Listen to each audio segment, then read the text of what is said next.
Hello viewers, welcome to my YouTube channel learn with Joy. তো আজকের ভিডিওতে আমি তোমাদেরকে ক্লাস 10 ফার্স্ট ইউনিটের 2026 সালের ইতিহাসের 4 নম্বরের বড় প্রশ্নের সাজেশান দেব। এর আগের ভিডিওতে আমি তোমাদেরকে 8 নম্বরের বড় প্রশ্নের সাজেশান দিয়েছি। সেই ভিডিও তোমরা না দেখে থাকলে দেখে নেবে, আমি ডিসক্রিপশন বক্সে লিঙ্ক দিয়ে দেবো। তো তোমাদের এই ভিডিওতে আমি 4 নম্বরের বড় প্রশ্নের সাজেশান দেব এবং তোমরা যারা রেগুলার আমার ভিডিও দেখো তারা জানো আমি যে সাজেশান দিই এর বাইরে কিন্তু তোমাদের পরীক্ষাতে আসবে না। তো অবশ্যই তোমরা ভিডিওটি শেষ পর্যন্ত দেখবে। তো দেখো, তোমাদের 3টে চ্যাপ্টার আছে, অধ্যায় 1, অধ্যায় 2 আর অধ্যায় 3। তো এই 3টে চ্যাপ্টার থেকে তোমাদের হচ্ছে একটি করে প্রশ্ন থাকবে, অর্থাৎ প্রতিটি অধ্যায় থেকে তোমাদের একটি করে প্রশ্ন থাকবে, ঠিক আছে? এবং তোমাদের দুটো প্রশ্নের উত্তর করতে হবে 4 নাম্বারে, অর্থাৎ 4 গুণ 2 তোমাদের 8 নাম্বার থাকবে। এবং এই 8 নম্বরের তোমাদের আমি 4-5টা বড় প্রশ্ন দিয়েছিলাম, তোমরা সেখান থেকে কমন পেয়ে যাবে।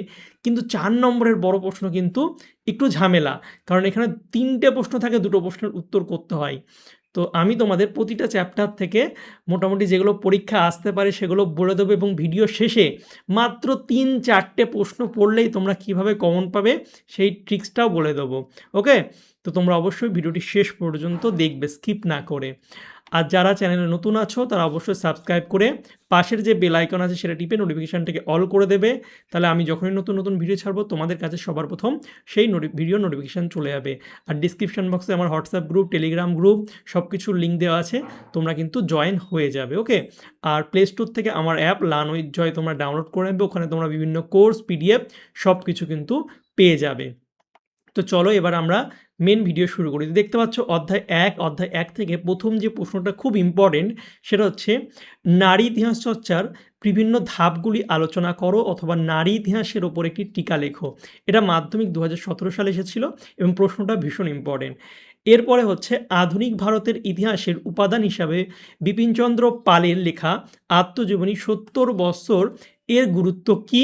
এই প্রশ্নটা এইভাবেও দেয় যে আধুনিক ইতিহাস চর্চার উপাদান হিসাবে 70 বৎসর সম্পর্কে আলোচনা করো। তারপরে 3 নম্বর বলছে আধুনিক ভারতের ইতিহাসের উপাদান হিসাবে রবীন্দ্রনাথ ঠাকুরের লেখা আত্মজীবনী জীবনস্মৃতি এর গুরুত্ব কী? অথবা টিকা লেখক কবিগুরু রবীন্দ্রনাথ ঠাকুরের জীবনস্মৃতি। এই প্রশ্নটা কিন্তু টেস্টেও তোমাদের 2026 সালে যারা মাধ্যমিক দিয়েছিল টেস্টে কিন্তু অনেক স্কুলে এই প্রশ্নটা দিয়েছিল। এবার 4টা হচ্ছে আধুনিক ভারতের ইতিহাসের উপাদান হিসাবে সরলাদেবী চৌধুরী রানীর আত্মজীবনী জীবনের ঝরাপাতা এর গুরুত্ব কী? অথবা প্রশ্নটা এইভাবেও দেয় জীবনের ঝরাপাতা থেকে সমকালীন ইতিহাসের কোন দিকগুলি ফুটে উঠেছে? এবং 5 নম্বর প্রশ্ন সভ্যতার বিকাশের ইতিহাসে যানবাহন যোগাযোগ ব্যবস্থার ইতিহাস এর গুরুত্ব বিশ্লেষণ করো। এই প্রশ্নটা মাধ্যমিক 2025 সালে এসেছে। তো তোমাদের প্রথম অধ্যায় থেকে আমি 5টা প্রশ্ন দিলাম, এর মধ্যে তোমরা যেগুলো লাল কালি দেখছো এই 1টা, 2টো, 3টে, এই 3টে তোমাদের সব থেকে বেশি ইম্পর্টেন্ট, এই জন্য কিন্তু এগুলো লাল কালি দেওয়া আছে। তো যারা ভাবছো কম প্রশ্ন পড়বে তারা জাস্ট লাল কালিগুলো পড়বে, তাও কিন্তু হবে। যদি হয়ে যায় তারপরে তোমরা বাকি প্রশ্নগুলো পড়ে নেবে, তাহলে তো অনেক ভালো, তাহলে তোমাদের মাধ্যমিকের জন্যও কিন্তু প্রিপারেশান হয়ে যাবে। ঠিক আছে? ফার্স্ট ইউনিট টেস্টের সাথে সাথে তোমাদের মাধ্যমিকেরও পড়া হয়ে যাবে।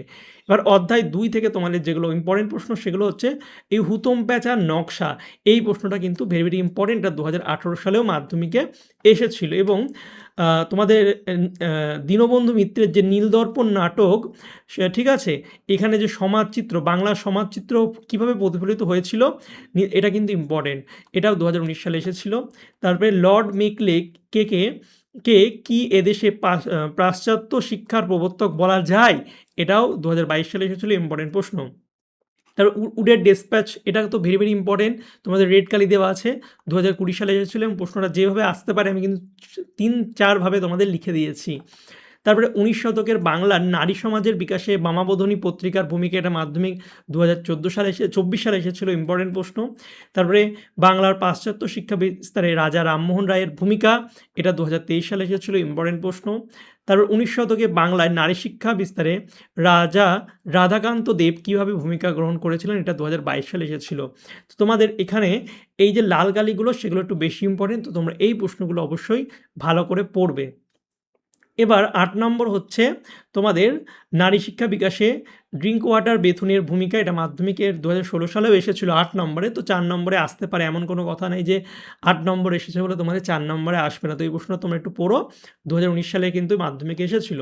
তারপরে চিকিৎসাবিদ্যা হচ্ছে মেডিকেল, কলকাতা মেডিকেল কলেজের অবদান, ভেরি ভেরি ইম্পর্টেন্ট। এই প্রশ্নটা হচ্ছে তোমাদের দেখবে কোনো না কোনো স্কুলে এই প্রশ্নটা অবশ্যই দেবে, ২০১৮ সালে এসেছিল, খুব ইম্পর্টেন্ট প্রশ্ন। তারপরে হচ্ছে ১৯ শতকের বাংলায় সমাজ সংস্কার আন্দোলনে ব্রাহ্ম সমাজগুলি কীভাবে ভূমিকা ছিল, ইম্পর্টেন্ট প্রশ্ন। ধর্ম সংস্কার আন্দোলনের ব্রাহ্ম আন্দোলনের মূল্যায়ন করো, ২০২৩ সালে এসেছিল মাধ্যমিকে। তারপর ১৯ শতকের ধর্ম ও সমাজ জীবনে রামকৃষ্ণ পরমহংসদেবের ভূমিকা, এটা ২০২০ সালে প্রশ্নটা এসেছিল, ভেরি ভেরি ইম্পর্টেন্ট।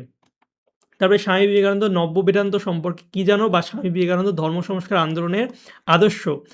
এছাড়া ধর্ম সংস্কার আন্দোলনের নারী স্বামী বিবেকানন্দের চিন্তাধারা বিশ্লেষণ করো। এই প্রশ্নটা যেটা দিয়েছো এটা হচ্ছে ২০১৭ সালে, এবং এইটা হচ্ছে ২০২৪ সালে এসেছিলো। এই প্রশ্নগুলো ভীষণ ভীষণ ইম্পর্টেন্ট। তো তোমরা এই যেগুলো দেখতে পাচ্ছ লাল কালি দেওয়া আছে, এই দুটো কিন্তু বেশি ভালো করে করবে। কলকাতা মেডিকেল কলেজ এবং স্বামী বিবেকানন্দ, এগুলো পরীক্ষা আসার সম্ভাবনা কিন্তু বেশি।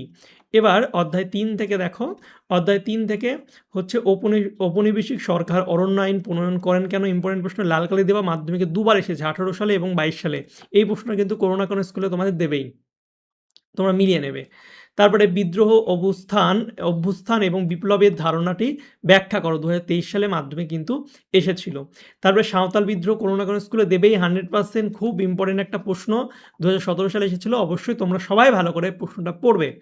এবার ওহাবি আন্দোলন বা বারাসাত বিদ্রোহ, ইম্পর্টেন্ট, ২০২৩ সালে এসেছিল। নীল বিদ্রোহ, এটাও ইম্পর্টেন্ট, ২২ সালে এবং ২৫ সালে দুভাবে এসেছিল। ২২ সালে এসেছিল হচ্ছে নীল বিদ্রোহের সংবাদপত্রের ভূমিকা, আর হচ্ছে নীল বিদ্রোহের প্রতি শিক্ষিত বাঙালি সমাজের ভূমিকা। তো দুটোই তোমরা কিন্তু প্রশ্ন পড়ে নেবে। এরপর হচ্ছে মুন্ডা বিদ্রোহের গুরুত্ব বিশ্লেষণ করো, এটা ২০২৫ সালে কিন্তু তোমাদের মাধ্যমিকে এই প্রশ্নটা দিয়েছিল।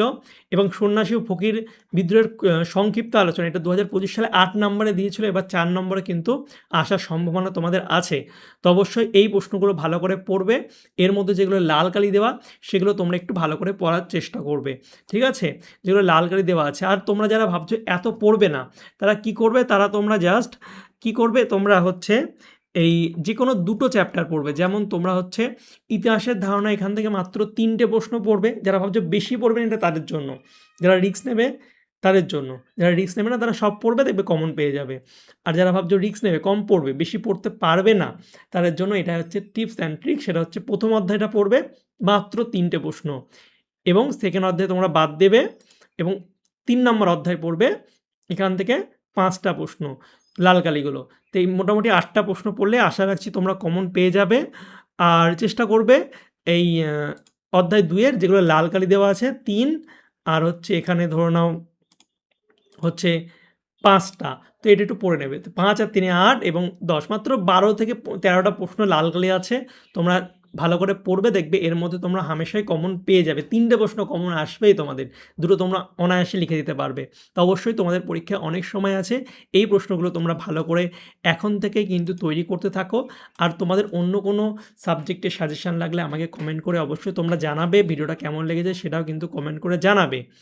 আর কোনো প্রশ্নের উত্তর লাগলে অবশ্যই আমার হোয়াটসঅ্যাপ আর টেলিগ্রাম চ্যানেল সব কিছুর লিঙ্ক ডেসক্রিপশন বক্সে দেওয়া আছে। অবশ্যই ডেসক্রিপশন বক্সটা ভালো করে ফলো করবে এবং লিঙ্কগুলোর মাধ্যমে কিন্তু জয়েন করে যাবে। যাদের পিডিএফ লাগবে তারা অবশ্যই আমার অ্যাপ ডাউনলোড করবে, নাম হচ্ছে লার্ন উইথ জয়। প্লে স্টোরে তোমরা সার্চ করলেই সবার প্রথমে কিন্তু চলে আসবে।